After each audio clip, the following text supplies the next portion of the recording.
Hello everyone, and welcome back to another Call of Dragons video. Today, we have some exciting news to share about the latest upcoming update in Call of Dragons. If you're currently playing the game, don't miss out on the information discussed here. And if you haven't played yet, start playing now. I will post the link of the game down below. So let's get to the topic. Yesterday night, the game developers sent an update mail, which brings a lot of new and exciting stuff to the game.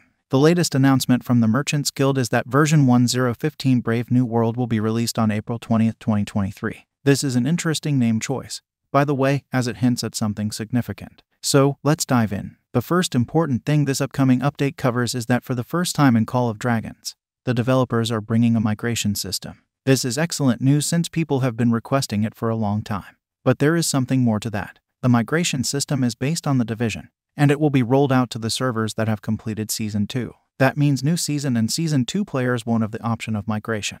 They have to wait until Season 2 ends. A migration will only be for a limited period of time after Season 2 ends, and you can only migrate to servers in the same division. There is also a player limit for migration in each server, so you can't migrate to that server if the limit is reached. This is exciting news, and it's great to have at least the option to migrate. The second thing this update brings is the Reserve Legion, which is similar to the training reserves in the Rise of Kingdoms. Here, the Legion reserves can be used to train a bulk of troops like 2,000, 5,000, or 10,000, etc. at a time within your training camp. This is excellent news since it's taking many times for current players to train the troops in-game, and that too of some limit.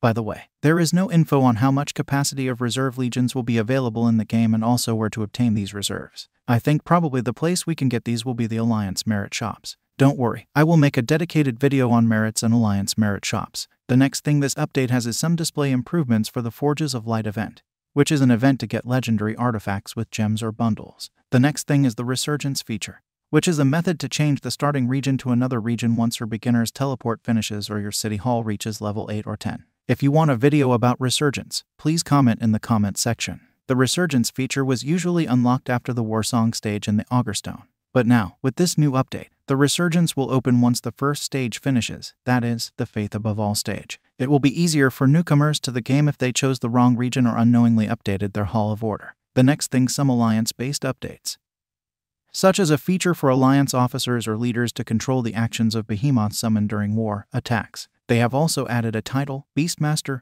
in the officer section, and only officers with this title can summon behemoths, which some players have mixed feelings about. The merit distribution table now includes reports of rallies or garrisons, improvements to the display of Legion information and some unit type icons, an icon to directly take and zoom into the Alliance leader's position, and building rules for Alliance Core Fortress, where core fortresses can only be built in the region where the leader's city is located. The upcoming updates also include improvements in the visual aspects of the game, such as the Springward and building visuals, technology screen visuals, and the option to rewatch narrative contents and hero dialogues, as well as a skip option for already seen dialogues. Finally, the most important update is that the Wheel Commander Bakshi will be available in gold chests after this update.